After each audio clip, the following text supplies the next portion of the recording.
Stand. Mrs. Marsh, would you lead us in the pledge, please?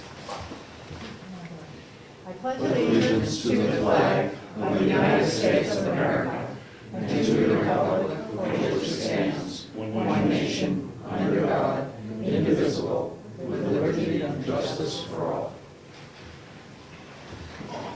He's asked me to call him Fred, so it's Mr. Fred. I can't make the adjustment, not using his last name. It's going to be, I'll compromise if it's Mr. Fred. I feel uncomfortable, Fred. I'm better with your last name. Sounds like Mr. Rogers, and he's not like Somebody last time said it sounds like Mr. Ed. Not too happy about that. All righty. Stephanie, Mrs. Marsh, please. You have a scheduled speaker. I'm here to talk about the Town Scholastic Achievement Award, or Recognition Award. This comes up at town meeting it's been going for 5 or 6 years. A couple of years ago, we decided to really get to work on it and made a committee, and Brian was on it, I was on it, Rich was on it.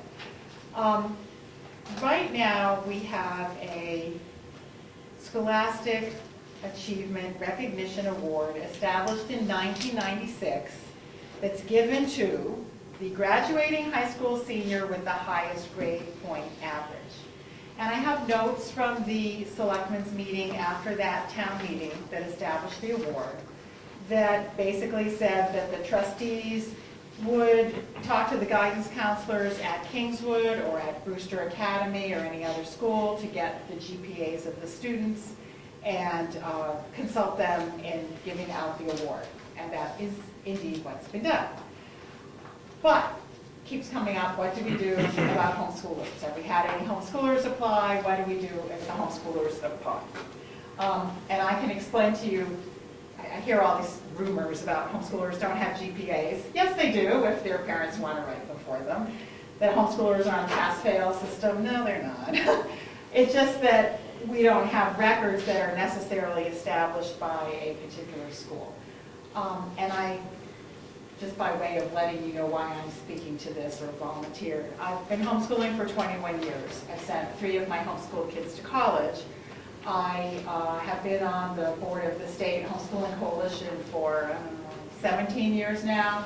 I coordinate the statewide yearly spring workshop on how to prepare transcripts and college applications for homeschoolers, how colleges figure out how to compare the homeschoolers to their other students. And I've been on the admissions committee for the graduate school at Dartmouth, so I do know how this works. So, homeschoolers may have a GPA, but a lot of it might be written by mom. And you, the town, might end up in a lot of trouble if you have a GPA that looks very high for a homeschooler, but it didn't turn out their program was that rigorous, and a Kingswood student who was taking a very rigorous program and had a lower GPA, or vice versa, whatever. So we want to avoid this problem. So last year, we came up with an application, really Brian worked an awful lot on this, that students would have to submit to the selectmen or to a committee of people appointed by the selectmen.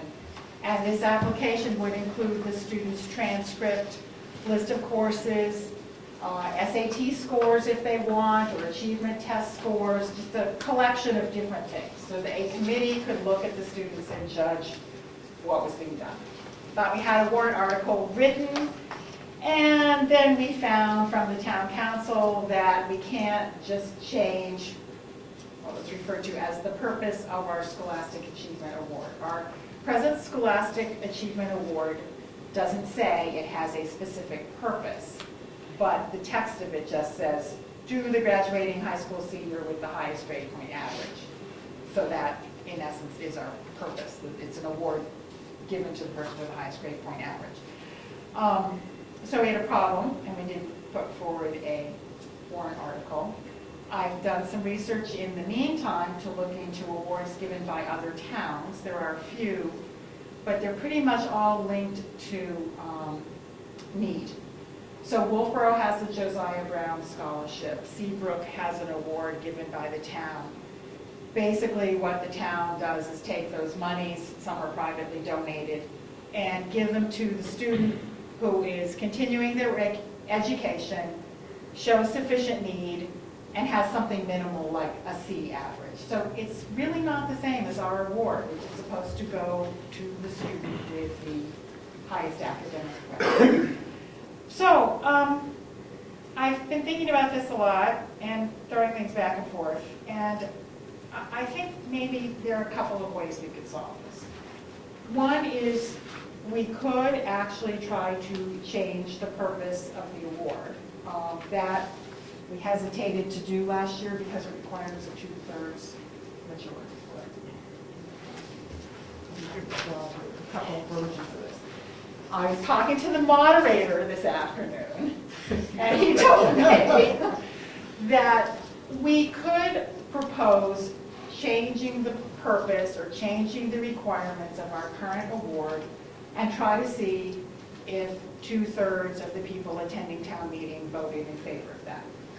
If they did not vote in favor of that, then I would like to see the warrant article put forward that we pretty much prepared last year, which would establish, now in this case, a second award that would be the Brookfield Academic Achievement Award, something to differentiate it from the first, in hopes that the town would only give money to the newer award and hand out the money from that award. The original award, which does right now have $31,000 in its funds, could perhaps be paid down year by year until we maybe switch over to the newer award. That would take some time. But that original award would need to be given to a student with the highest GPA. You could include homeschoolers or not, but that could get a little dicey. So what I've just presented to you, oh, and I have a couple copies for Jessica, is a possible warrant article to change the purpose of our Scholastic Achievement Award. So it says that now the purpose would be changing it from an award given to the graduating high school senior with the highest grade point average to an award for the purpose of recognizing the Brookfield student graduating from high school with the highest level of academic achievement. Now we state a purpose.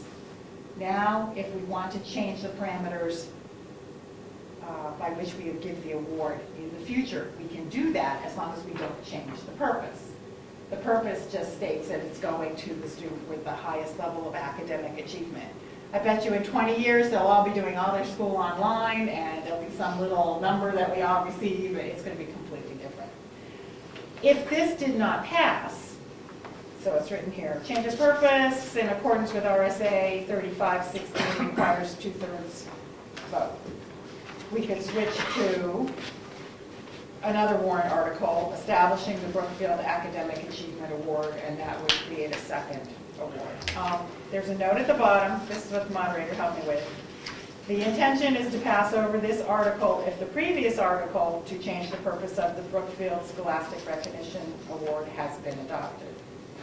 And then I gave you a copy of the application that we worked on last year. It is basically the student submits their name, address. They have to have been a resident of Brookfield. I think, did we say at least a year? Yeah. Ryan had added, they should show that the funds will be used for continuing their education. So that does make the award a little bit different. So now it's not just recognition, but it's the money's going to be used for educational purposes. So that's what I'm hoping might be a solution to this problem of not being able to change the award because we can't change the purpose by which it was established in '96. Thank you. Now, I've sent a lot of correspondence to the attorney, town attorney. And she, I'll have to send the mail to you. She is adamant that we can't change the existing warrant article. The existing fund? The existing fund or warrant article. Or warrant article. Because there's no reason to change it. When it was created, it said the highest scholastic award. And that condition exists today. It's at the highest grade point average. grade point average. She's checked with the Attorney General, and he or she, I don't know what it is, won't support a change to that warrant article. And I keep referring her to this RSA 35:16, which I think is pretty clear. And she just says it's not going to happen. So, I'll send Meaning you. that we shouldn't try because we should have a quote good reason to? Change a fund. I will send you a copy of that email. I guess what I'm suggesting is that we just go on to the second proposal. But we don't have to make that decision tonight, but I'll let you see the, Okay, I wonder, I don't know if they ever discuss this kind of thing, but how then do they propose comparing a homeschooler's GPA? Most colleges do not even want grades from you if you're a homeschooler or the homeschool mom, the guidance counselor. They take statements from you about your grading or how the coursework was done, and they take the transcript. They don't even take the grades. They certainly don't take them in the form of a grade point average. So the question becomes, well, you know, look at what this school does, this college does, this college does, this college does. They don't just take a GPA without seeing, you know, are we looking at calculus or are we looking at consumer math A? And I would hate to see the town get in, you know, hot water with families arguing about it. well, I think what the lawyer was suggesting is we have two. And we take the procedure that you just recommended, we let one dry up, it might take 20 years. But we continue to follow the principles of that trust fund and establish a new one. And you would open the original award to homeschoolers. Leave it? I don't think so. Leave that the way it's See, described. and that's I think Well, the it double-edged doesn't sword say here, anything because specific. ultimately, the homeschooler could say, I'm eligible for both. Right. And because what they would we are. have to say, no, you're not? But the average public school student would be eligible for both too. Yeah, I can't argue with that. That's right. So it's almost like we'd be creating two awards in order to satisfy homeschools. It's almost like we need to create a homeschoolers scholastic award versus another open, but then we run into the same problem 30 years on the road when we exhausted 31 grand. So we'll be back to going on, now we know it's homeschool, it's not fair to public school. You also could we interject a different way of doing it rather than a, you know, I would say an essay, but something where they have to fill out how they're going to academically improve themselves, more of an essay type of situation. That's what's judged rather than have the GPA. I know that would be intensive. I don't know how many people would end up applying, maybe 2 or 3, 4, but it's a review process of what they present. Yes, Greg. The other concern is with the drying up process. That would assume that, I mean, that fund has been increased, obviously, significantly through things like the craft fair, but also through legacy donations. And how would you dry up the legacy donation? In other words, if people insisted they wanted memorial donations to go to the Scholastic Fund, because that's traditionally what's happened. You can. Right. You can. Right, so drying it up could really take quite a bit of time. Yes, you could. If that persisted. I mean, eventually, there will be a changeover in the population where people who've always known Scholastic Fund, it won't mean that much to them. But I think there's still plenty of people in town who would think, I want my memorial donations to go to the Scholastic Fund. And will be probably a number of years. Probably.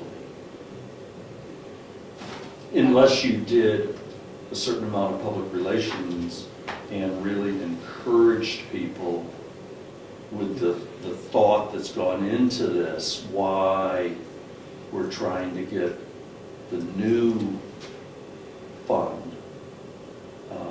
funded and growing the way the other one did. Because in some ways, I mean, think this has been discussed for many years, even with the trustees, to have $31,000 sitting there is crazy, given the fact that it's a limited gift that's made.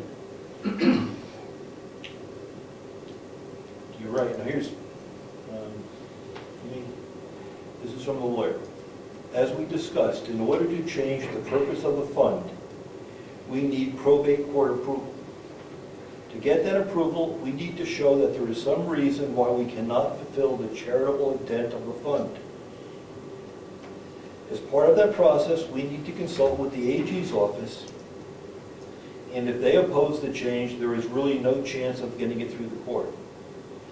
In this case, Terry, who's from the AG, Terry knows. suggested that the AG's office would not support the change for two reasons. There are private donations that are part of the fund, and those have to be used for the exact purpose for which they were solicited. And number two, there are enough applications to fulfill the charitable intent. I'll send you the entire I wonder package. where the court ends up overruling the RSA, but, well, I know I have the note in here still. Bob Russo said last year that he thought we were not really changing the purpose being scholastic recognition. We're just adding more requirements, that you must, submit the application. When I read what was written in '96, there really isn't a purpose per se. Or do you think we could ask exactly what the purpose is? If the purpose is to give scholastic recognition, well then, yes, we're not changing. And that's what I think. We're clarifying how the money will be distributed. We're not changing the intent, we're not changing the recipients. I will go back and say, this is what the town would like to do. Yeah. Here's the warrant article that was passed in '96. Here's the current intent. Can we do it?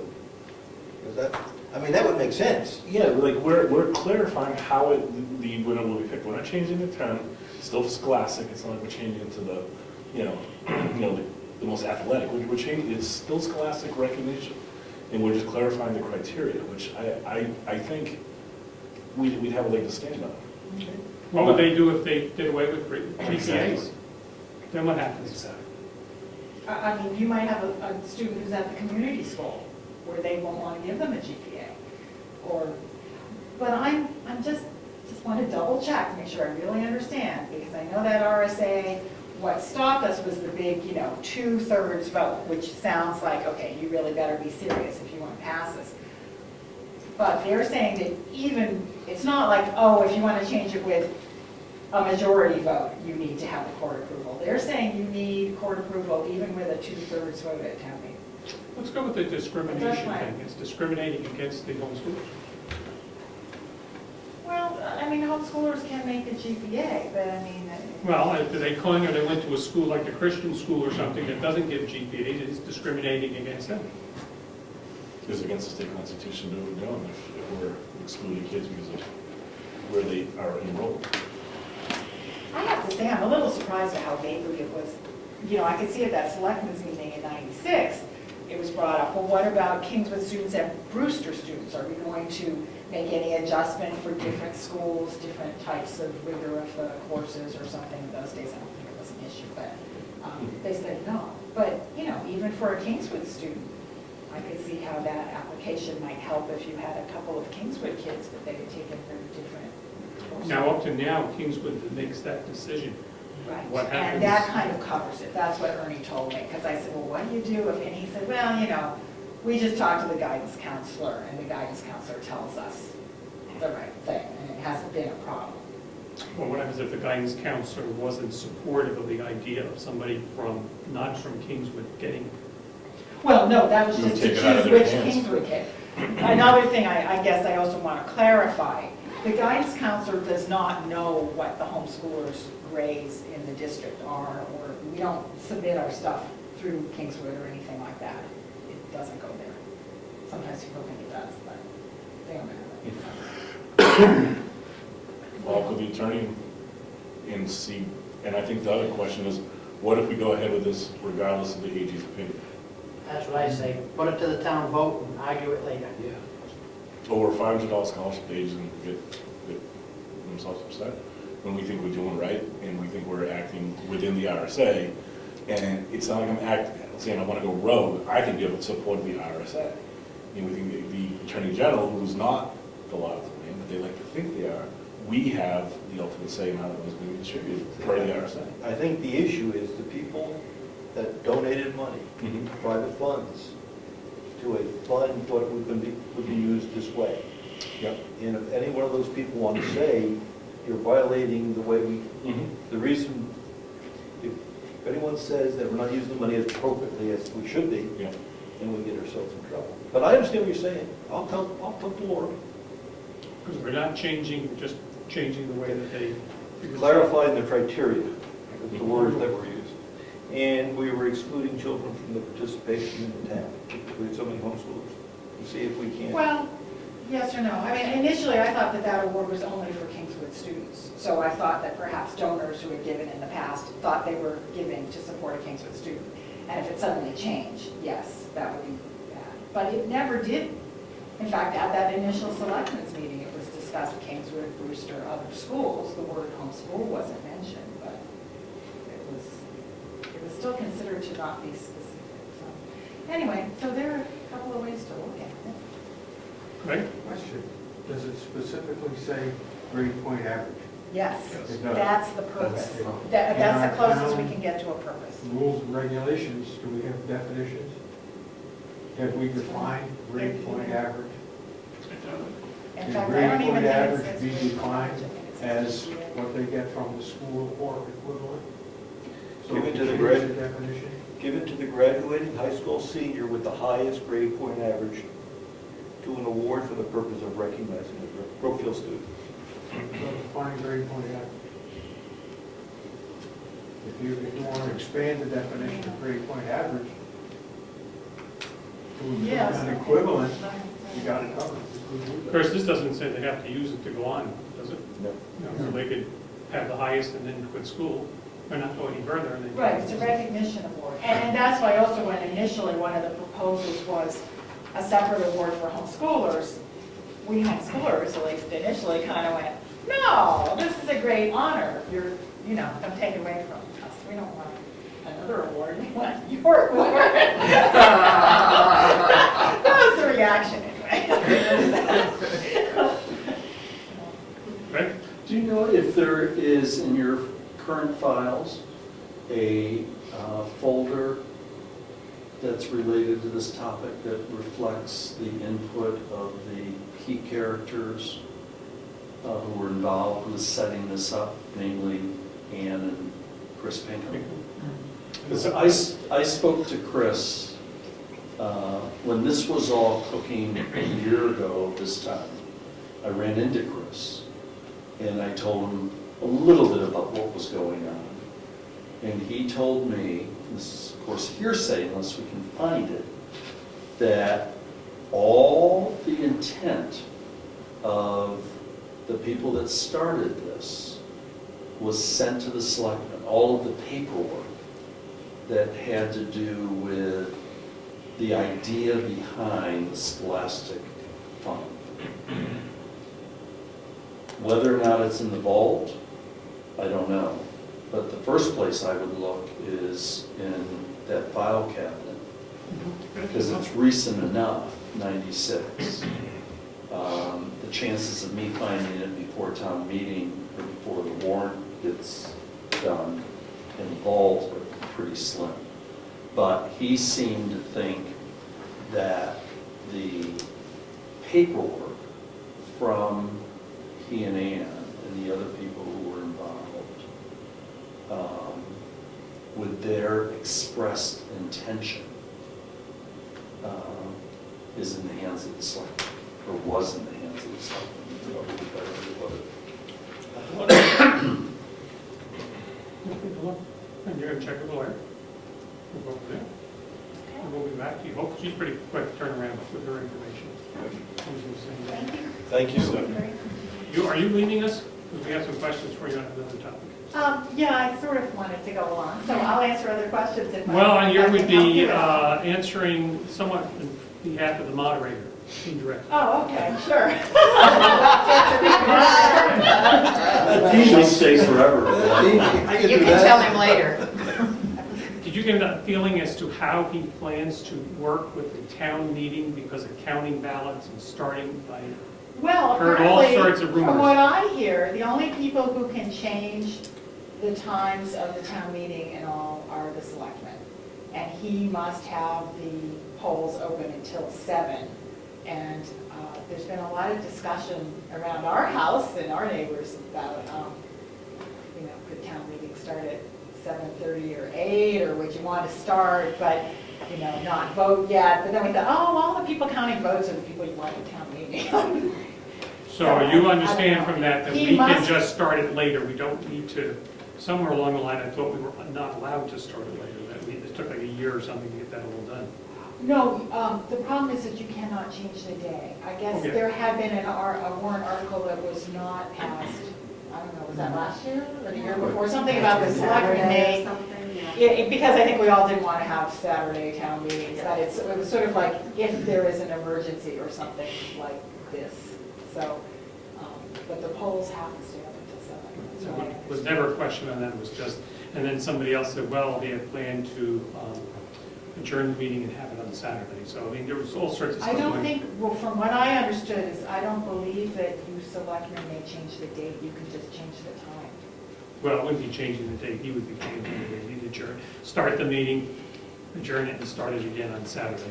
Oh, Postpone it till Saturday, continue it on Saturday. I'll ask him about that, I mean, I think our preference would start later, that would be mine, start it, instead of 45, 8 o'clock or something. I think we take a look at how complicated the warrant is, and then make a decision. I mean, if it's a straightforward warrant, we go with it. If it's going to be controversial, then we might have to split it. Greg? When I talked with Bill, there was no mention of the hypothesis that you just reported. What he talked with me, I just got sworn in today. Good.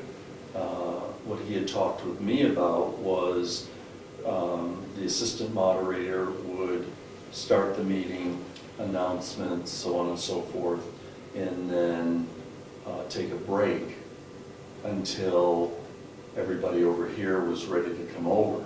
I talked to Virginia this morning about the same idea. I wasn't clear on whether or not the town clerk or the selectmen, and of course it became clear to me that it's the selectmen could change the time of the beginning, which I think is what makes the most sense. Sure. In that the town clerk seemed to think that as the warrants are sitting right now, there's not a whole lot of expected discussion and activity around the warrants. Now that may change. I mean, you can get a petition warrant or whatever, but I think from my perspective, it makes the most sense to change to probably 8 o'clock. Because you can't start counting till 8. There's a question, I don't know if Bill is Bill up for election this year, or is he appointed? Because if he's up for election, I don't know how long. and you are up for election, you can't be in the room when the votes are being counted. Can't be in the room. That's what Ginny How told me. long is the moderator elected? I think I have a right to be in the room, I can't count. but- 3 years, but. That might be what she intended to say. Right, that you can't have anything to do with counting. Oh, absolutely. Yeah, yeah. In the book, I think it says appointed, has an A after his name. No, he's elected. He is elected, that's what I thought. Yeah, that's what I It thought. says he's elected 2014, his term expires. So he won't be able to count the ballots. He may stay here, or he'd go over to. No, I wonder if that only counts the ballots for that position. But, I didn't no, think so. but It's easier to separate. It's hard to separate that out. Yeah, that's true. Because that position is with all the elected officials. Yeah. And then there'll be I'm assuming the 3 zoning board amendments, and then the counselor, the state ballot for the counselor. I keep thinking back when I lived in Vermont, they had different ballots, different sheets of paper for Right. each one, so it was easy to count them because they put all the, they were different colors, all the pink ones were, Yeah. for each job had a different color and a different shape, so it was very easy to count because it just split them up into different piles. Yeah. That's what I keep thinking about. So any town official out for election can't help vote, count votes? Right. Well, do we want to settle that now? You, assuming we'll come up with something, assuming it passes the muster of the attorney, what time would you prefer to go to the planning commission? And maybe, you know. I think 7:45, 8 o'clock, but I can wait until, I think the RSA says we have to post it in the town report X number of days before the meeting. Right. So I don't think we have to make that decision tonight. I think we can wait and see how the warrant sorts out, and then make the call later. Well, we need to make sure that we keep Virginia in the loop, because she's the one who posts some of this stuff, that she is aware up front that there's going to be change, because there's ads put in the paper and all that type of stuff from different people, so we have to be very, take care of it next week, next meeting? Yeah. Okay. So I need to double check with that. All right? Okay, thank you. Correspondence, any questions? Yeah, okay, correspondence. It may even be more political now. I have to get to it. Jump. There's some bids in there.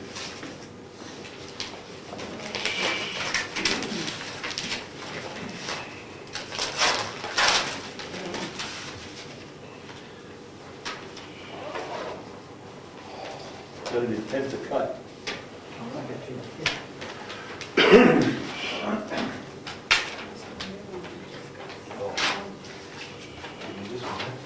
This is a bid, we should have a copy more. That's a bid. Well, that's on later.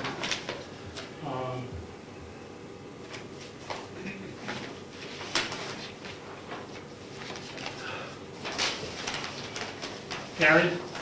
Good. Is that me? No, listen, I'm sorry. Well, I've had two here that say Kingswood is a county. Those things, I will open it up when we get to it and see what comes I'm a up. survey for National Fire Protection Association, Fire Department of the United States. I will put this in Brad's mailbox if you want to complete the survey, which appears to be voluntary. In accordance with the memorandum of understanding dated May 15th of 2011, enclosure will find an invoice for the second payment due to the Mapping and Planning Solutions Corporation for the facilitation of the writing of the Brookfield Hazard Mitigation Plan for 2014. And it says we owe $2,400. Two methods of payments are available to the town. Pay mapping and planning, the first, and seek reimbursement from the Homeland Security people, or invoice the Homeland Security and pay maps upon receipt of the HSME payment. That's what we did last time. Only Homeland Security like federal, I paid the state. Well, she said the bill was for $5,000. We paid $2,400, which we talked about, Yep. and now she's saying we owe another That $2,400. was the matching. I think so. Either you or Brad. Not It's me. Brad's thing. It's so- his thing. Okay. Comes back this way, huh? Sorry. Put Brad on that one, okay. All right, I got a good one. The agenda for Governor Wentworth School meeting on January 6th. Anybody interested? Yeah, you only that. This is flag source for all our flag needs. Despite it being junk, I'm going to keep it for potential future projects. If anyone wants to see it, I got it. Dear Selectmen, as you know, we have not increased our rates over the past few years. This is from Mitchell Group. In order to keep steady with the challenge of our economy, 2013 was the third year without a rate change. However, we find we must now make a $10 an hour adjustment effective January 1st. Talk fast when you talk. Email. I have a bill here. I have one here from the Hawthorne Law Center, dear No. Selectmen, in regards to Bryce Drive. It's written to the selectmen. I have been retained by property owner Mark H. Stengel to review and evaluate the proposed reconfiguration and continued upgrade of Bryce Drive, given all the facts available and the law regarding same. Please note that my representation may, at some point in the future, extend beyond Mr. Stengel and apply to, through a class representation, most, if not all, of the Bryce Drive abutters, and notice to you, therefore, would be, of course, be given in due course. First, I am given to understand, do you want me to read the whole thing? Anybody interested in the whole thing? Anyway, it goes on, he has certain particular questions that he would like information made available to him, et cetera, et cetera. We have reviewed that with our attorney, and she has responded, or is in the process of responding. This is here if anybody'd like to look at it. And advertising to help us with our municipal bridges, they will help us manage our products. If we have any red, this is the bridges. Anybody, well, that's from Maryville. From Maryville? No. One, two. No, it's theirs, it's to Property you. liability trust. It's their financial report. audit. Their audit. I don't want Get it. insurance. It's their audit. They like to see their 2012 audit. It's here for a reason. Hopefully this all. I gave it to you guys. I love to give these as Christmas presents to people. I wrap them up and I give these things to them. And they get all excited. Oh, what do I got? I say, oh, this is great. Oh, well. All righty, anything else? We have bids. What? I'm sorry. Buried it? What, that's, I don't know what that is. Oh, I mean. Let's see what it is. Oh, there's a bill from Gary to finish his project for the. That's what that was. Okay. That's correspondence. We don't want to open the bids now. We want to wait until we get to the end. Get them on in. All right, this is two. I'm not sure what the story is. Okay. All right. Make sure we have for the right project. I'm gonna open them both up so they're the same.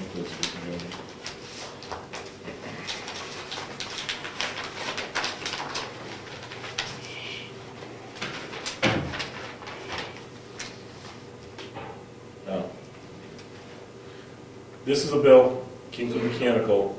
You turn off the water at the town hall, drain water of both buildings, cut main water lines and crawl space of schoolhouse, install new main water shutoff for $125. That was part of that project, so I'll give that bill. Kingswood Mechanical, bid dated January 3rd, 2014.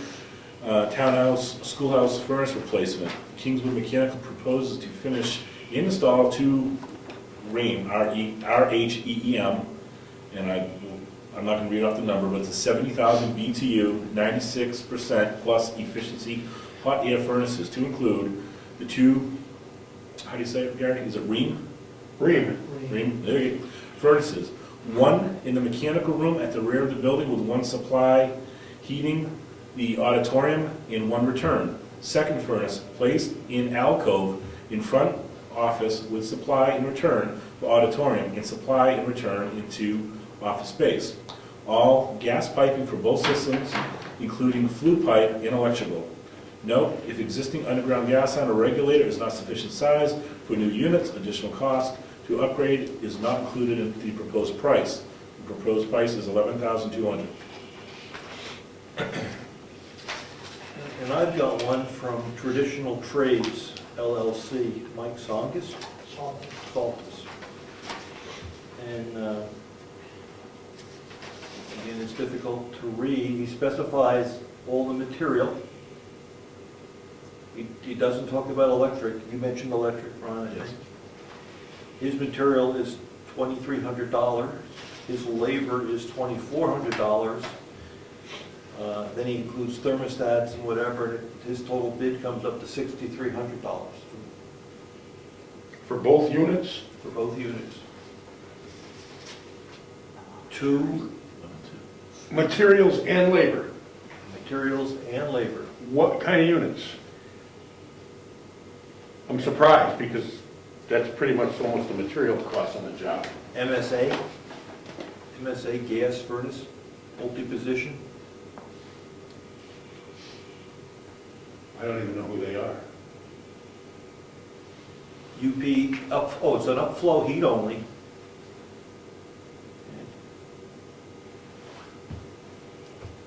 Each unit costs $900. Huh? Cost what? 900. Oh, maybe. And is it a two-stage furnace? That was what was specified, a two-stage. I'm asking because It's part number R92PA. well, the reason, We'll have to look at this. the only reason I'm asking is because a two-stage furnace can cycle down. It says multi-position. I don't know what that means. Well, we're gonna have to clarify. Yeah, you're gonna have to People because- and go from there. Yeah, you're gonna have to. Are anybody aware of anybody else that, I know the bids were due yesterday, anybody else who submitted a bill? I thought Pioneer or somebody was going to submit. No, the chance of too many reasons and stuff, so Okay. he knew the date was We are fine. between these two, Yeah, again. and we'll make, since we need some clarification. Do you want me to give them a call and get some clarification? Sure. Okay. Obviously, there's a significant price difference, so let's see what's going on with that. Approval of minutes.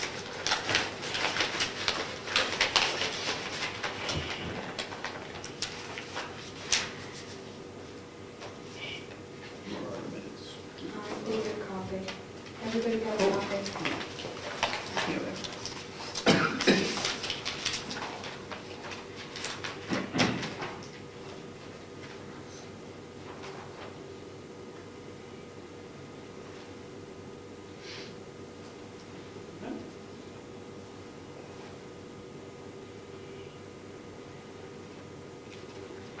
We were not here at our last meeting. The decision was made by the board to proceed with purchasing new computer equipment. We're spending more and getting it repaired because of its age and everything. That we have money set aside in a dedicated fund for that, with the selectmen having the right to expend from it. And rather keep pouring money into an older system, then we have all sorts of issues, that it would be at this time best to replace the computer equipment and begin the process of upgrading it with new equipment and new software, and whatever's needed. And we removed $8,000 out of the expendable trust to pay for this recommendation. There's currently $8,552 in that trust fund. So that would be for 4 computers and a server. So just let people know.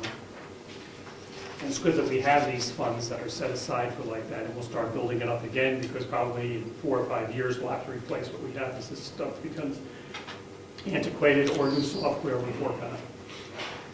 Gary, quick question. The oil tank, we're going to sell any tankers on the oil tank?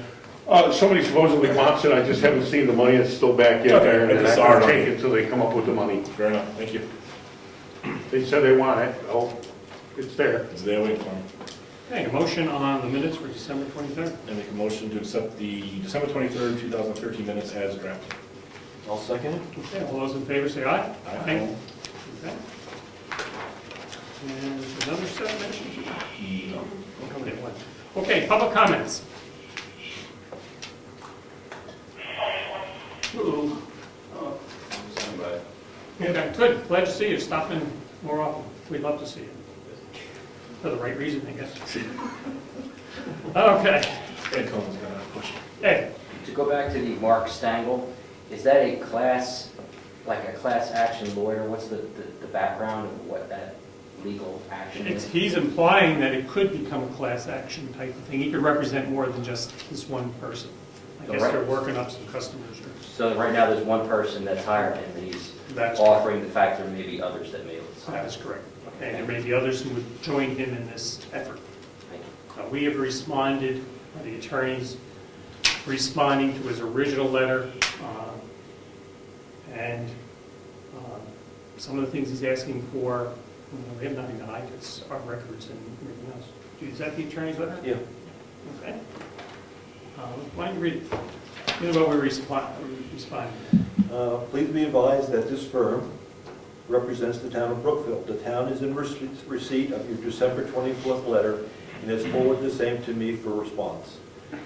Let me start by saying that the town has no immediate plans with regard to Bryce Drive, despite the fact that the travelway appears to, in certain locations, not correspond to the right-of-way. While it's certainly an issue on the radar screen, it is unlikely, absent some urgent circumstances, that the town would take any physical action on the road in the immediate future. This should allow for plenty of time for you to review whatever materials you deem necessary. Moreover, if the Board of Selectmen intends to substantially discuss Bryce Drive, the residents will be notified. I am hesitant to commit to providing you with specific individualized notice, but certainly your client will be made aware of the meeting in the same manner as all other residents. You have requested to review Mr. Berlin's file with respect to his survey, and that's the surveyor, of the road. The selectmen have no objection to this. I have spoken with Mr. Berlin and asked him to forward his file to me so that I may review it and provide it to you. Please be advised that Mr. Berlin has not prepared a formal survey plan, although he has staked the center of the right-of-way. The town looks forward to working with you, Mr. Stengel, and the other Bryce Drive abutters to address the issues with regard to the road in cooperation, in a cooperative, legal, and fair manner. That's what's going out. And I think any of the meetings or the tapings that we've done, we've always said we'd like to see this in a cooperative manner. The only sticking point that could be out there is if some of the people whose property the road is on a little bit, if they want to push us along, then we may be forced to address this sooner than later. So if this can wait a while, we're going to let it wait a while and try to work it all out.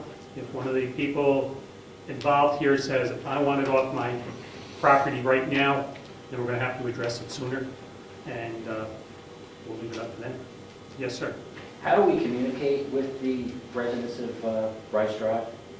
We don't send them updates as to what we're doing. They have to come to the meeting, or they can watch the taping of the situation. We've all been invited to the meeting, but we don't send them updates as to what we discuss.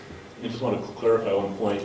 Bryce Drive, while the road committee, or the now defunct road committee, but the people that were part of the road committee as we met last month, it was agreed that Bryce Drive was not the most pressing need for public safety. There are at least 2 additional roads that we wanted to address first, and it wasn't in an effort to kick the can down the road per se, it was an effort to address the most needy roads at this particular time. I just want to clarify that. Okay. Any other public comments? Anybody? Hearing none. Treasurer.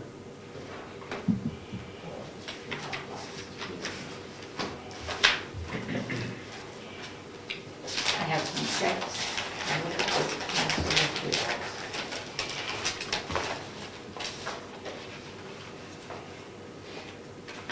So, money in the bank. Currently in the checking account, we have $72,350.47. In the savings account, we have $480,981.34. And in that insurance savings account, we have $19,739.98. For a total of $573,071.79. So, the school wants a big chunk of it this month again. W-2s are done. They're here for you. 1099s are not, and I know you're really busy, but if there was a way for you to call like 3 or 4 people and get me some tax ID numbers, I would appreciate it. I'll give you the stuff afterwards. Or email you, either one. If you have it, just give it to me, sure. Okay. So they need to be out by the end of the month, and right now time is of the essence. I did receive a,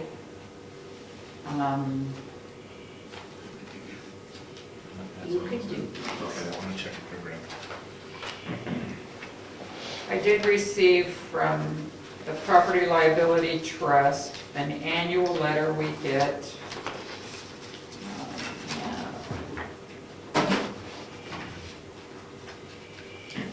indicating the amount of, here it is. It's the annual letter that says, relates to the public official schedule bond. So municipalities are required to bond specific municipal positions. There's an RSA 41.6. So the DRA has adopted rules regarding the calculation of the minimum bond amounts for these positions. And now the Property Liability Trust is assuming some of the DRA responsibilities in calculating that. So I do have a copy of the bond. The person with the highest dollar value on the bond is myself as the treasurer. And then it goes to the tax collector and the deputy tax collector, the town clerk, the deputy town clerk, 3 trustees of the trust fund, the agent for the motor vehicles, and the deputy agent for motor vehicles. I tried to go to the DRA website to see how they calculate it, to see if it's in line, what they're assigning us is in line with the dollar amount that each of us handles, and I didn't have a whole lot of luck, but wanted to make you aware of it. And I'm going to check on it a little further, I think. So Clarification was no, it is are we withholding any amount on that? That's the final bill. Okay. Are we doing any retainage? Making sure it all works in the spring, anything like that? Okay. It's just my opinion. Okay, that's one question before we proceed. Eddie, as part of this, we had asked that you check up on Gary's work as the building inspector. Have you any issues that we need? No, everything looks good. Finished up the block bond. Did you do that, finish it today? No, we finished it Monday. Kept the heat on for 2 days under there. It's all set. Okay. The only thing I have to do is throw the doors on tomorrow to cut them down and fix them up. Okay. I got a question. Yes. Craig raised an issue on whether the selectmen were indemnified. You showed me a letter. Right, yeah. Do we have to do anything special yearly to get? I don't think yearly you have. I don't think you're. Are we just named on the What general liability? what had happened here was they had changed, this is another town, they had changed an aspect of the indemnification, so they did an updated. The original one was June 15, 2004, and then May 31st of 2011, they changed it. So someplace, I'm assuming in this, I started looking at the warrants and then I realized this isn't a warrant article. It would be in the minutes of the Board of Selectmen. But it would be handy, it's an ordinance. So it should be in the ordinance book. There should be a place where you could easily find it. Because I have no idea when the Board of Selectmen, I don't remember in the 3 years that I was a selectman, us ever taking a vote on it. So it could be before that, it could be after, you replaced me. Right. So it would be sometime in the last 3 years, or it's before that, but it's definitely something that you want. Well, isn't there an endorsement in the general liability policy to indemnify all officers? Our indemnification defense would probably be something there. You know, I do know that for a lot of the indemnification, it's a different, it tacks on to what policy? I'll have to look into it. Is one of these things we should just update just as a protocol? Probably. But Are we we probably running need this to to see the when it inspector? was done last. Well, yeah, if you're gonna do it, a new one, then you wanna reference the The old previous one. I don't don't know if the attorney would have been consulted when all of that was going on, if it indeed went on. I don't know. It might be worthwhile to pass it by the attorney and see, is it necessary? Oh, we've taken a course where they said, make sure, That's what I remember when I took the course. make sure that's documented, otherwise we're personally liable. Right. Yeah, and that's where I remember seeing in the GL policy that they I could have swore, and I'm going to have to pull it up to take a look. Yeah, but see, I think your policy would reference the board having indemnified themselves according to this RSA. We'd have to read the endorsement on the policy to see how it reads. I think we kept a copy of the Yep. policy here.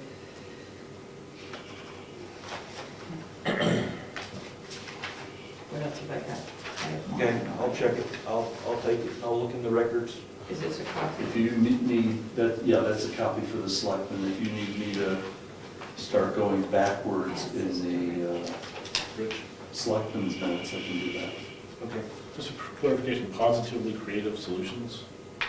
Basic It's hosting? It's the hosting for the Our email. email, okay. the one that's not working currently. It's their fault.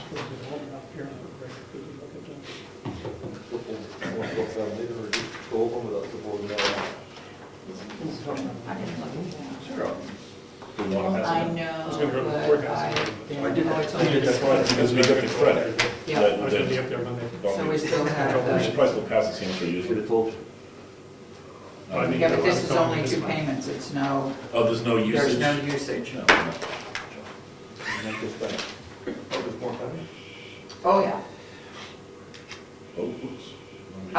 Also, on the computer equipment, we don't need to pull $8,000. I had, talking to Mr. McLean afterwards, I had added a couple of figures in that were evidently already added in, so it could be reduced to $7,000. Could I get that motion amended, and then we'll, I made the trustees of the trust funds aware of it, and then we'll pull the 7,000. That's a new printer for, we were sitting here one day, he was sitting outside and he looked in the window and went, oh, bad words. We have to buy a new printer. So we bought a new printer So we need a motion to change the amount of it. from 8,000 to That's what 7,000. I'm going to make. I'll make a motion that we amend the article from 8,000 to 7,000 for new computer equipment. And how would this affect, this would go on last year's expenses, how are we going to No, work that? it's this year. We're just not going to spend that much. I'll second. All those in favor say aye. Aye. All right.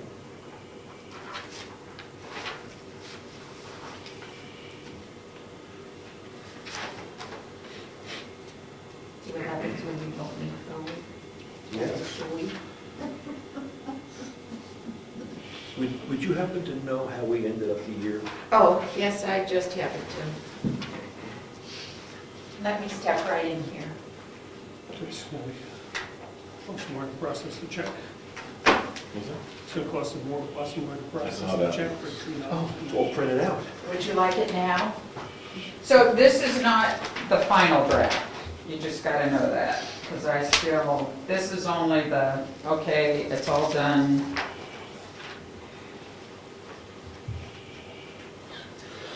It's definitely not the final draft.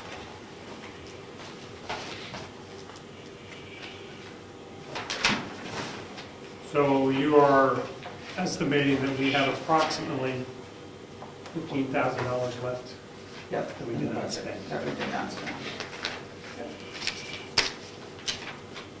Thank you for asking. For the sad news. Can we post this on our website? You PDF it or something?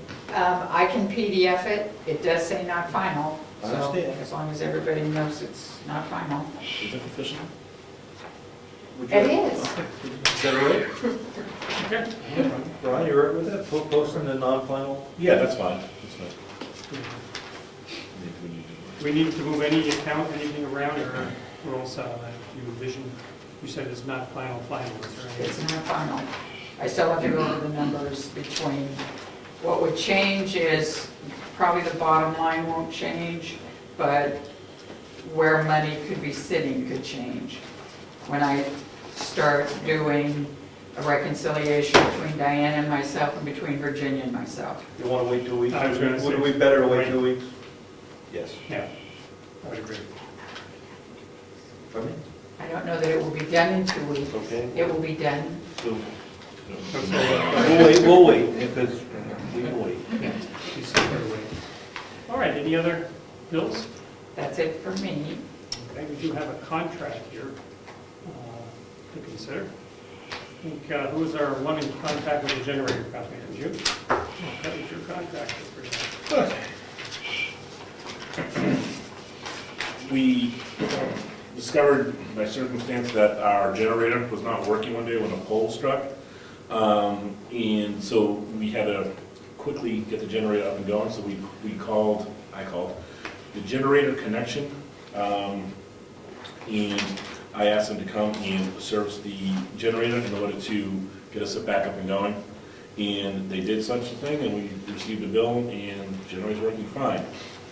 In speaking with them, they were very clear that if we were to sign on to a preventative maintenance agreement, we would get reduced rates, we would get annual and then 6-month interval generator cleaning. Excuse me.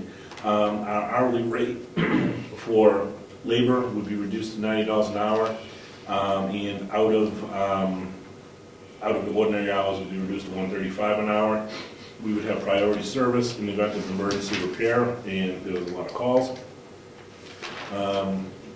The major yearly maintenance, I'm not going to profess to know everything here, but it looks like they do a lot, and they are going to be keeping us on track so we don't have a whoops deal in the event we do need this generator in the time of an emergency.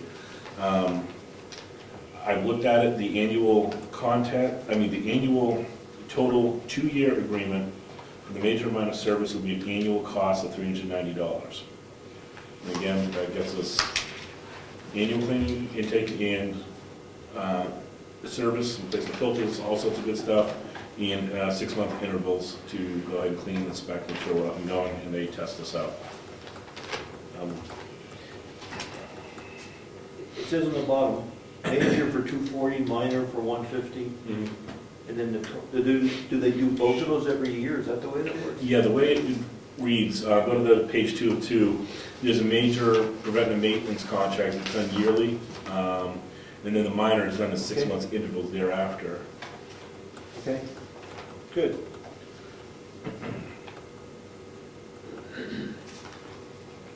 This does not cover any parts or anything like that.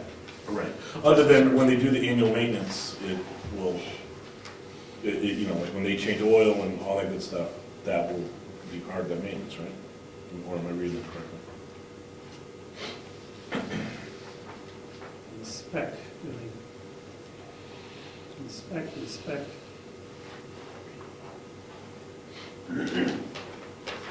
What oil? Yeah, change oil lubrication, replace oil filter, inspect base, replace in gap spark plug, liquid cool as needed, inspection of coil, wires, plugs and caps, inspect cooling system, clean air fins, air cooled, top off radiator, if this is liquid cooled. A lot of inspection thereafter, calibrate, a carburetor, check for output. And then with the 6 month, it's check and top off oil, inspect, and then there's a lot of inspection thereafter for the 6 month maintenance. We have had problems with it over the years, different things that somebody's had to come out and fix, so it's probably a worthwhile investment. We have a motion? I would make a motion that we agree to the annual contract for $390 per year for generator connections, For a 2-year. for the 2-year term, yes. Yeah, I'll second it. Okay, any other discussion? Hearing none, all in favor, say aye. Aye. Aye. You want to wish to, since you work with them, you want me to? Up to you. All righty. Tax collector. Administrative assistant.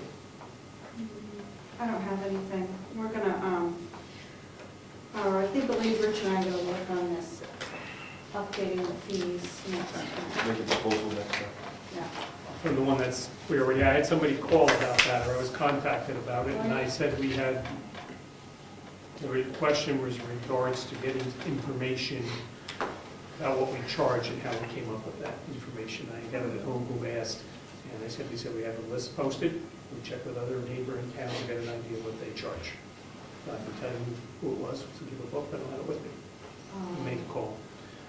So that'll be perfect, as long as we have it posted and then what we're doing on this. Yeah, we Good. vote with that posted, so. Okay. That's it. Anything else? Department? Okay. Planning board? Aaron, you had something? Yeah, a few things. We'll start with our meeting last night in the public hearings. We had one participant, and that was the property owner of Moose Mountain, Bob Bordeaux. I'm sure the board is aware of what the articles that we propose should go on the warrant this year. We voted on them as a board, and 2 of them are going and 1 of them is not, because it was a tie vote, because Rob Collins would have been the tiebreaker one way or the other, recused himself, because his son has a job at Moose Mountain. So,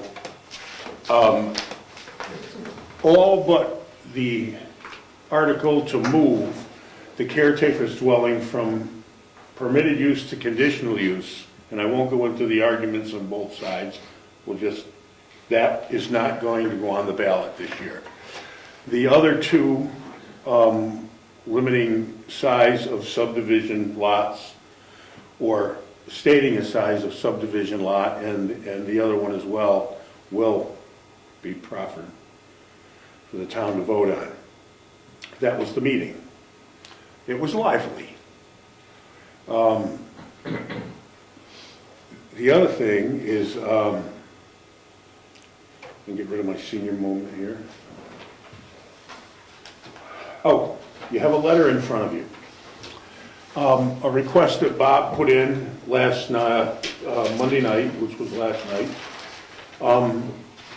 The State Liquor Commission is amenable to him serving alcoholic beverages on his terrace outdoors. It's not outside state law or parameters. However, the state defers to the town. They ask the town if it does or does not care if he does that type of activity during functions. Now, the state governs exactly what the parameters are, the Liquor Commission, of serving alcoholic beverages outside. In other words, they can't dance down the street carrying bottles of booze and things like that. There's strict laws that govern that type of activity. But the state wants a letter from the town saying that the town does not care because they prefer not to dictate to towns concerning local zoning ordinances. At any rate, we on the planning board voted on it, and we feel that Bob should be able to do that type of thing, and it was unanimous, and that it should be a blanket thing. If he shouldn't have to come before us every time he has a wedding in the summer, outdoors, on the terrace, that he should have to come and get us permission to serve the champagne 10 feet from where we would normally serve the champagne, on the other side of the doors. That letter has been constructed to be sent to the state if you gentlemen approve, and we felt that the planning board, because it's it's the body that writes the ordinances for zoning, and the townspeople vote on them, and the selectmen being the enforcement body, should both be involved in giving the permission.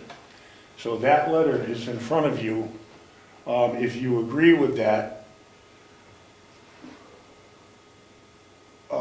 Mr. Bordeaux would like you to sign that and forward it to the Liquor Commission. Well, I wouldn't sign this one because it's got the heading of the Brookfield Planning Board. Pardon me? I said it has the heading of the Brookfield Planning I think- Board on there. We'll But read that's a minor thing. Yeah, we can, yeah. But I have, it says, I'm going to read it out loud because I have a couple issues.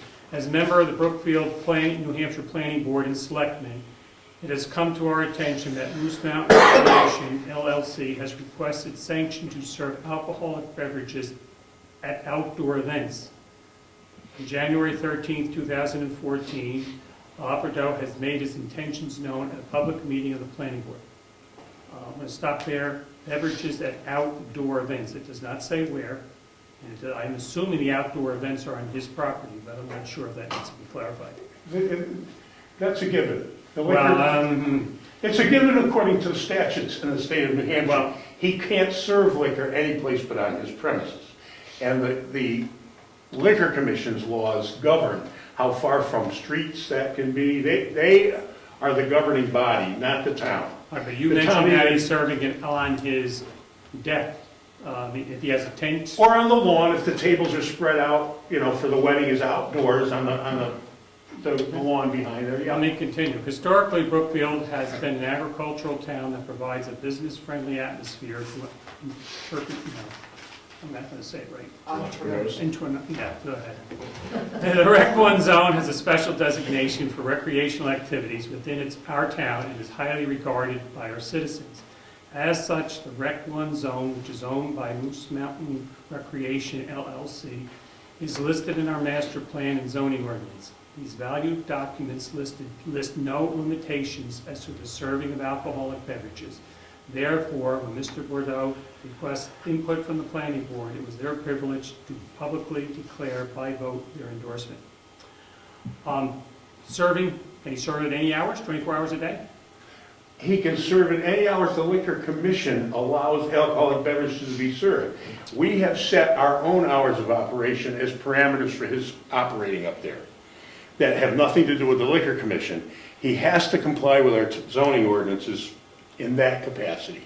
However, we cannot override the state if they say you can serve alcoholic beverages to this time. We can't say, no, we want him to be able to serve it later.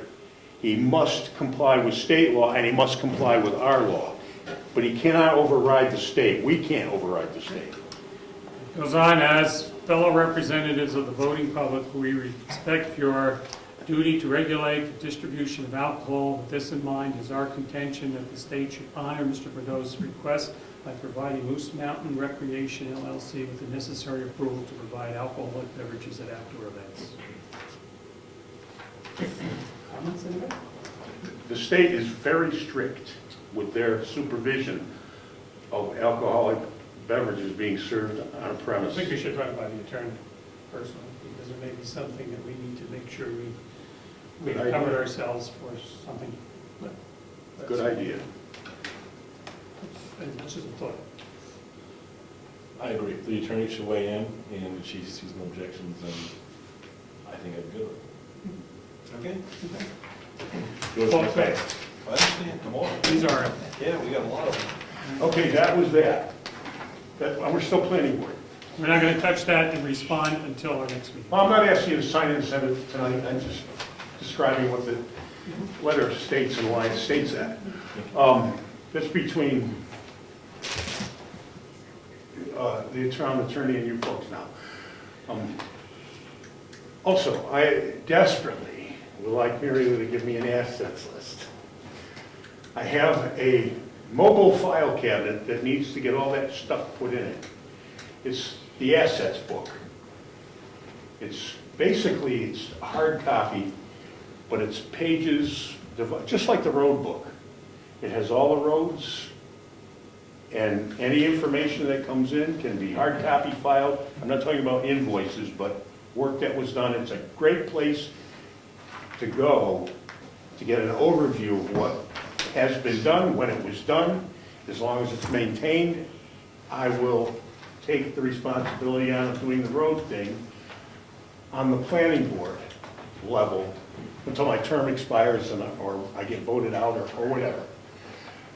But I do need that by next meeting because we wish to present this to the selectmen prior to the end of my tenure as chairman of the planning board, which is this March. Well, Mary Lou, is that something that you can do without Rachel? Because they have a lot of other things going. I do. So here's what I would say. I definitely have already in an Excel spreadsheet all of the current computer equipment and their serial numbers and all of that, and I have listed by office, the file cabinets and yada, yada, yada in each office. I think it needs to be, and I'm happy to give that to Gary, and that part's all done. I do think the CIP needs to be broadened to where it's a committee effort, and maybe probably not by the town meeting, but by some time after that. It could be continued to work on to where we really get down to, you know, the carpeting and things like that. So I think there's it's more something you work have to be go done. forward as you really Yep, grow. and it needs to be a living document, which it will be. but- Can I respond to that? Only if you have to do it in a minute. The CIP is something that ongoing forever. Right. All this is an instrument to make it understandable by all. That's all it is. Things will move in. You're gonna get things your will move out. information the best we can, but we can't guarantee that you will have the information to the extent you want, when you Well, want. whatever you have. Okay, that's, I think we can do that, whatever you Oh, have. yeah. And we You can can try add to the piece rest of the things stuff together. next year, doesn't That's matter. fine, not a problem. Okay. Code enforcement, road agent. Before you start on the road agent, can I ask you a question? Certainly At the last meeting, when we did not have the cameras rolling, you did a very good explanation of the timing of ice storms and how it's difficult to get around and some of this stuff. Could you please explain that? Sure. I feel better about it now that the roads are finally clearing up.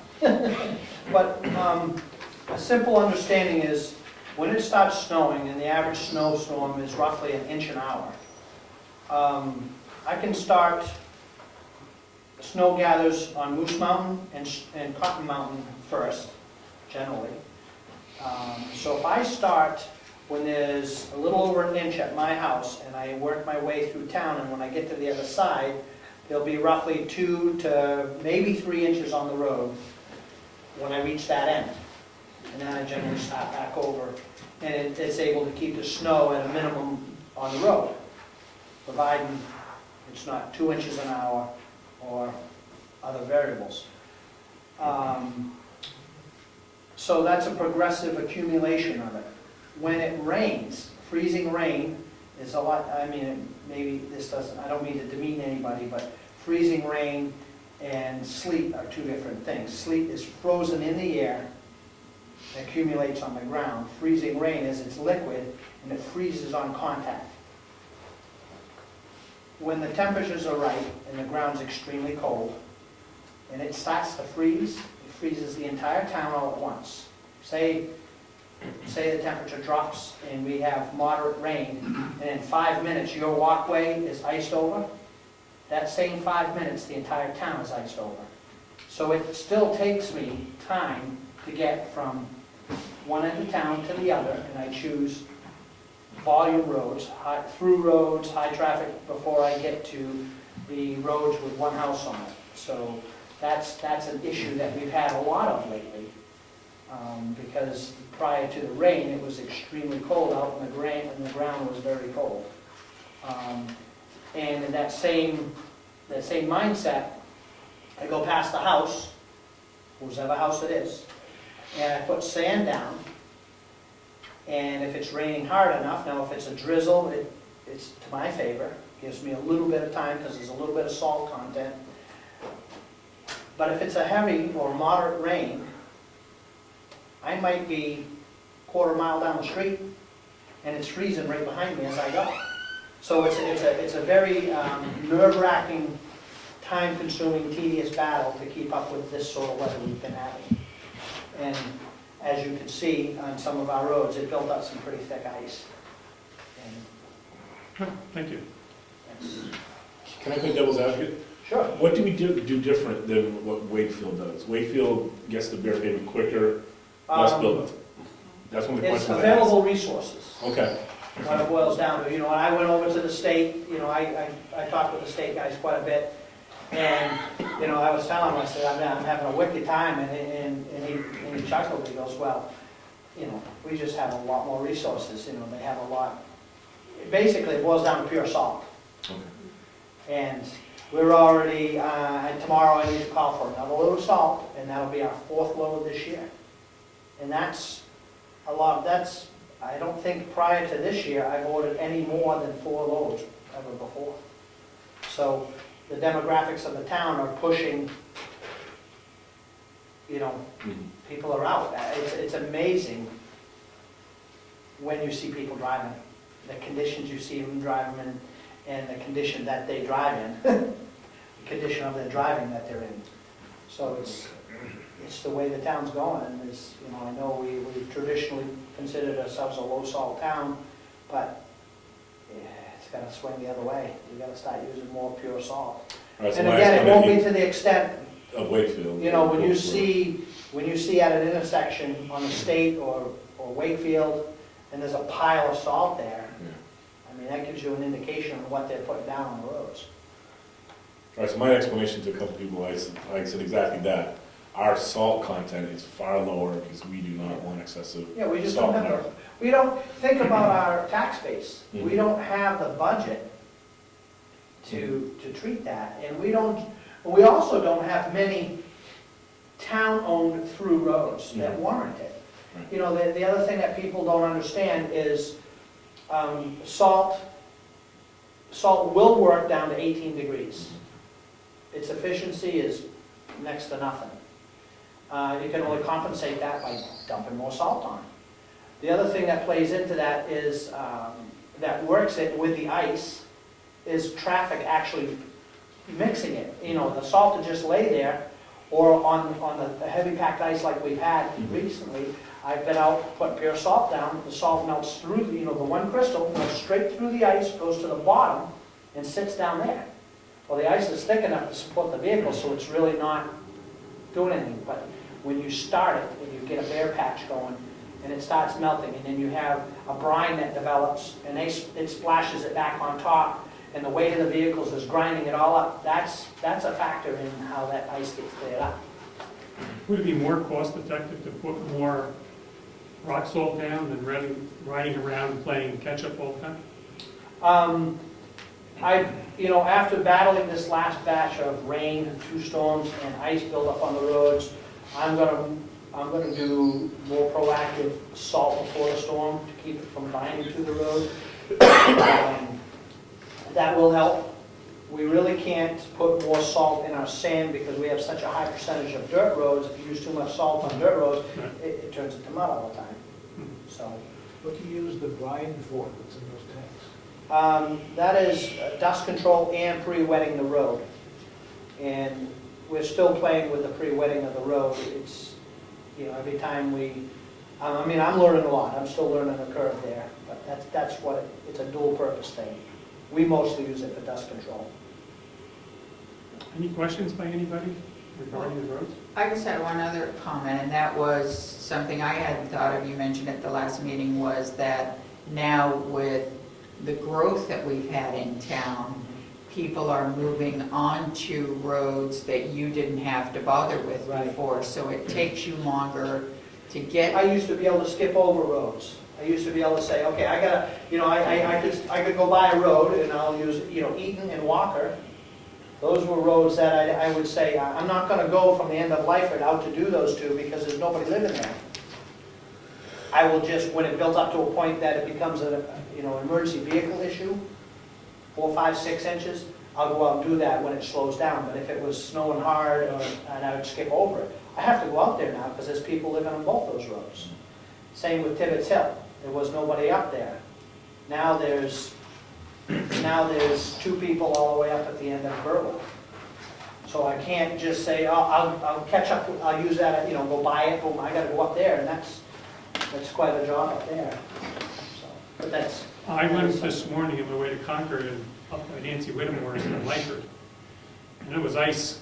Oh, yeah. I mean, there was a patch, I don't know why, I don't know if all those, but that was awful, just that one, 30 feet of ice, everything else was fine. Shade, it's what little bit of sun, it's, up Moose Mountain Road, it's cleared up quite a bit, but you go to a shady spot, and there's still ice there.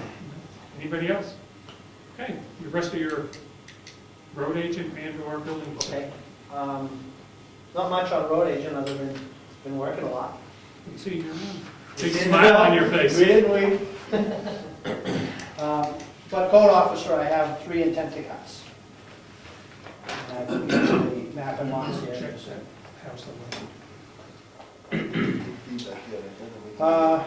First one is the Walker Trust, George Walker Trust, and that's map 26, lot 18. They want to cut about 100 acres.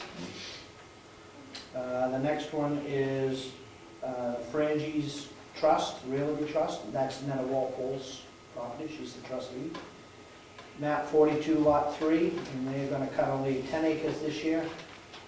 And then the third one is the Lakes Region Conservation Trust.